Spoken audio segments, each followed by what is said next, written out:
लेकिन शादी करने को तैयार ही नहीं था। माँ बाप पूरी तरह से परेशान हो चुके थे। जब भी किसी लड़की का रिश्ता ऋषभ के लिए लेकर आते तो वो शादी करने से साफ मना कर देता, चाहे लड़की कितनी भी सुंदर, कितनी भी अच्छी क्यों ना हो। ऋषभ के माँ बाप को इसकी वजह समझ में नहीं आ रही थी। अरे ऋषभ बेटा, अच्छी खासी नौकरी लग गई है, दिखता भी इतना अच्छा है, आखिर बात क्या है, तुझे शादी क्यों नहीं करनी? देख, तू हमारा इकलौता बेटा है, अगर तू शादी नहीं करेगा तो कैसे काम चलेगा? लेकिन मैं शादी करना ही नहीं चाहता, मुझे कोई लड़की पसंद नहीं आती।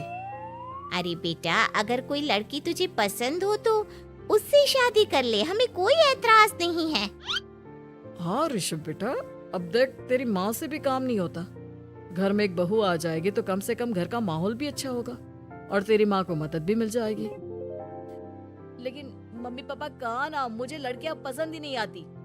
अरे लड़कियां पसंद नहीं आती तो क्या लड़का पसंद आता है? वो तो वक्त आने पर ही पता चलेगा। ऋषभ की बात सुनकर उसके माँ और पापा का सर चकरा जाता है। कुछ दिनों के लिए ऋषभ अपने ऑफिस के काम से शहर से बाहर जाता है और जब लौट कर आता है तो सामने का नजारा देखकर उसके माँ पापा बेहोश होते होते रह जाते हैं। अरे ये क्या, ये तुम्हारे साथ कौन है?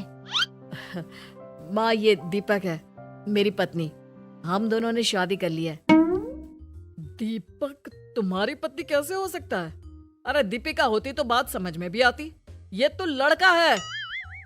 तो क्या हुआ पापा, आजकल तो ये सब फैशन में है और मैंने आपको बताया था कि मुझे लड़कियां पसंद नहीं आती। अरे तो इसका मतलब ये थोड़ी है कि तुम दीपक को दीपिका बनाकर ले आओगे। मुझे बहू चाहिए, बहू के रूप में, ये आदमी नहीं। लेकिन मम्मी जी, मैं आपके बेटे से बहुत प्यार करती हूँ, मेरा मतलब करता हूँ। अरे इसको तो करता हूँ करती हूँ का अंतर भी नहीं पता। लेकर जाए इसे वापस। अगर आपने इसे घर से बाहर निकाला पापा तो मैं भी इसे के साथ चला जाऊंगा। मैं ऋषभ के बिना जी नहीं सकती, मेरा मतलब जी नहीं सकता। हमारा जिंदगी भर का साथ है, प्लीज हमें अलग मत कीजिए मम्मी जी, पापा जी। हे भगवान, ये तूने क्या दिन दिखाया? मेरे बेटे को थोड़ी अकल दे दे, लड़के को बहू बनाकर घर में ले आया है। अब क्या होगा, हम दुनिया को क्या मुंह दिखाएंगे? माँ, बेकार में परेशान हो रही हो। दीपक आपके सारे काम करेगी और एक अच्छी बहू की तरह आपके साथ रहेगी, देखना। पहले तो खुद तो क्लियर कर ले कि यह कुछ करेगा या करेगी, बाद में हम सोचते हैं कि हम क्या करें। बहू के आने के बाद क्या करते हैं, मुंह दिखाई की रस्म, तो आप भी वही कर लीजिए। आप चाहे तो मैं पूरे मोहल्ले में न्योता दे आती हूँ। अरे रहने दे, तेरी वजह से बेइज्जती और ज्यादा होगी। आई बड़ी, अब मेरा मतलब है आया बड़ा न्योता देने वाला। अगले दिन सुबह के वक्त दीपक बड़ी नजाकत से चलता हुआ सबके लिए चाय बनाकर सुबह सुबह बालकनी में आ जाता है। प्रणाम मम्मी जी, प्रणाम पापा जी। ये देखिए, चाय बिल्कुल आपकी पसंद की है। मुझे ऋषभ ने सब कुछ बता दिया था कि आपको क्या क्या पसंद है। हे भगवान, ये सब क्या हो रहा है? ये क्या नौटंकी है? नौटंकी कहाँ है? माँ देखिए तो, मेरा दीपक आपका कितना ख्याल रख रहा है। लाओ, अब जो भी है, जैसी भी है, चाय पियेंगे ही सही। थोड़ी देर के बाद, वैसे दीपक, चाय तो तुमने बहुत अच्छी बनाई है, चलो कुछ तो अच्छा हुआ। अगले दिन, अजी सुनते हैं, आज पैरों में बड़ा दर्द हो रहा है, लग रहा है घुटनों में फिर से कुछ न कुछ प्रॉब्लम हो रही है। डॉक्टर ने वो दवाई दी थी, उसकी मालिश करो ना अपने घुटनों पर, आराम मिल जाएगा। वो क्या है ना, खुद के हाथों से ठीक से मालिश नहीं हो पाती। अरे मम्मी जी, आपको परेशान होने की क्या जरूरत है, मैं हूँ ना, लाइए मैं आपके पैरों पर मालिश कर देता हूँ, मेरा मतलब कर देती हूँ। अरे रहने दे, घर में बहू होती तो सेवा करती, यहाँ तो आदमी बहू बनकर बैठा हुआ है। मम्मी जी नाराज मत होइए, एक बार मुझे मौका तो दीजिए आपकी सेवा करने का। अच्छा ठीक है, ये ले दवाई लगा दे। दीपक बहुत अच्छे तरीके से घुटनों की मालिश करता है। थोड़ी देर के बाद इतना आराम मिल रहा है क्या बताऊं। ऐसा लग रहा है मेरे घुटनों में कभी तकलीफ थी ही नहीं। लगता है तुम्हारी लड़का बनी हुई बहू तुम्हें पसंद आने लगी है। ऐसा कुछ भी नहीं है, वो तो बस इतने अच्छे से मालिश की इसलिए मैंने इसकी तारीफ कर दी। मम्मी जी पापा जी आपस में लड़ाई नहीं करते। अच्छा आप ये बताइए शाम के खाने में क्या खाएंगे?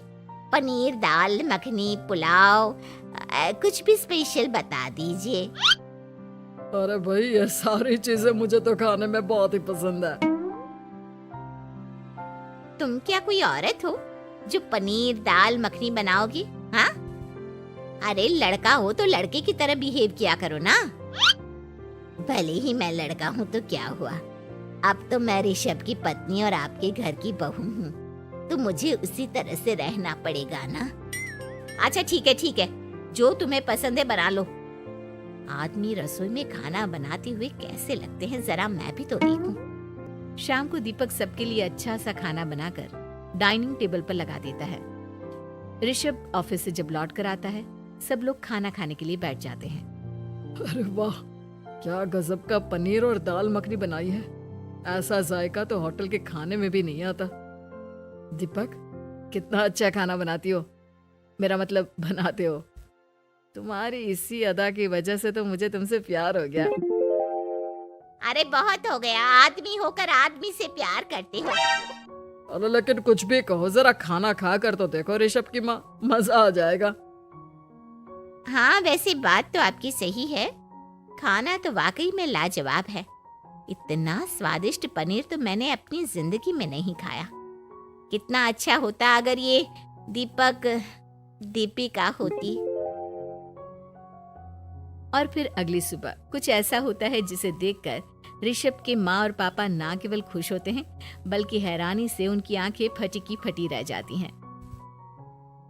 उन्होंने जो नजारा अपनी आंखों के सामने देखा उसे देखकर उन्हें अपने आप पर भरोसा नहीं हुआ। सुबह का वक्त था, सब लोग बालकनी में बैठकर सुबह की चाय का इंतजार कर रहे थे। तभी रसोई में से एक बहुत ही खूबसूरत लड़की जिसके लंबे लंबे बाल थे और जिसने साड़ी पहनी हुई थी, हाथ में चाय की ट्रे लेकर वहां आती है। अरे ये कौन है? रातों रात हमारा लड़की बहू बन गया क्या? मुझे लगता है कोई सपना देख रहा है। इतनी सुंदर बहू तो हमने सपने में भी नहीं देखी। देखा माँ, जादू हो गया जादू। अरे लेकिन ये है कौन? तुम्हारा वो आदमी वाला पत्नी कहाँ चला गया? आपने मुझे पहचाना नहीं? मैं दीपक नहीं दीपिका हूँ। इतने दिन से लड़के के कपड़े पहनकर आपके घर में आपकी बहू बनी हुई थी। माँ ये दीपक नहीं, दरअसल ये दीपिका थी, लेकिन इसे लड़कों की तरह रहने का शौक था और इसे लड़की की तरह रहना मंजूर नहीं था, इसलिए मैं इसे लड़के के रूप में आपकी बहू बनाकर यहाँ ले आया। तो फिर अचानक ये उसका हृदय परिवर्तन और रूप परिवर्तन कैसे हो गया? वो क्या है ना, मुझे बाद में एहसास हुआ कि आप लोग इस बात को लेकर बहुत दुखी हैं कि आपकी बेटी ने एक लड़की के साथ शादी की है, इसलिए मैं अपने असली रूप में वापस आ गई। हमने कोई पुण्य कर्म किए होंगे जो तुम्हारे जैसा, मेरा मतलब तुम्हारे जैसी बहू मिली, इतनी खूबसूरत और इतना ख्याल रखने वाली। भला हो भगवान का कि हमें लड़की बहू मिली है, लड़का बहू नहीं।